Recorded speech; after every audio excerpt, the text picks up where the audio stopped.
Bienvenue dans cette nouvelle vidéo sur les filtres numériques et aujourd'hui on va parler de la classification des filtres numériques. Pour cela, repartons du schéma global de l'équation de récurrence. Donc l'équation de récurrence, elle est donnée sous cette forme-là, avec des A0EN, A0, A1, AEN-1, etc. Et on se rend compte qu'il y a une première partie qui ne dépend que de l'entrée en cours et des anciennes entrées, et une deuxième partie qui ne dépend que des anciennes sorties. Quand je prends mon schéma global que j'avais donné dans la vidéo précédente, on se rend compte que finalement, tout ce qui concerne l'entrée et les anciennes entrées, c'est en haut, et tout ce qui concerne les anciennes sorties, c'est en bas. Et bien ça va nous donner finalement les grands types de filtres numériques.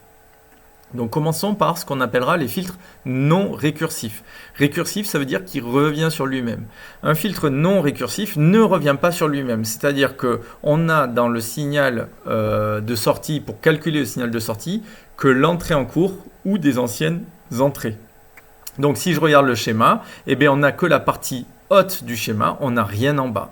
Un filtre non récursif, c'est ce qu'on appellera aussi un filtre RIF dans les prochaines vidéos, un filtre à réponse impulsionnelle finie.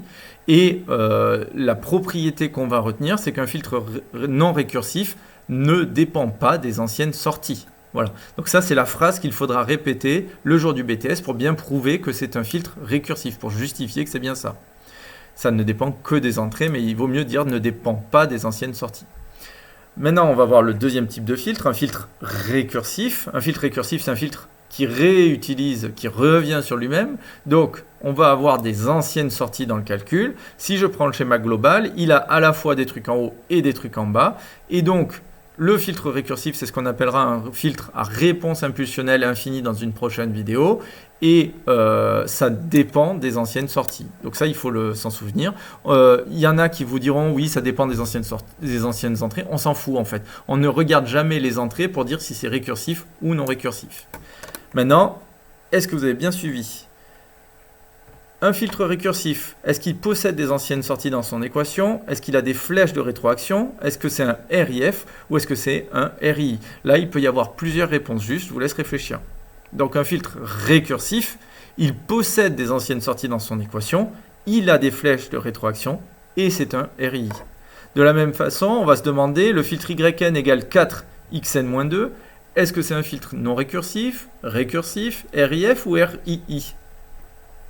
Eh bien, 4xn-2, on voit qu'il n'y a pas d'ancienne sortie, il n'y a pas de yn- quelque chose, donc c'est un filtre qui est non récursif, pas d'ancienne sortie. Donc s'il est non récursif, la B elle est forcément fausse, et les filtres non récursifs sont des filtres RIF. Deuxième question, un filtre RIF, est-ce qu'il possède des anciennes sorties dans son équation? Est-ce qu'il a des flèches de rétroaction? Est-ce que c'est un filtre récursif ou est-ce que c'est un filtre non récursif? RIF, ça veut dire réponse impulsionnelle finie. Ça veut dire que c'est un filtre non récursif. Donc, est-ce qu'il possède des anciennes sorties dans son équation? Non. Est-ce qu'il a des flèches de rétroaction? Non. Et donc, la seule bonne réponse, c'est la D. Maintenant, le filtre YN égale 4yn-2. Est-ce que c'est un filtre non récursif, récursif, RI ou RIF? Eh bien, 4yn-2. Yn-2, c'est une ancienne sortie. Donc, comme c'est une ancienne sortie, c'est un filtre qui est récursif. Et les filtres récursifs sont des filtres RII.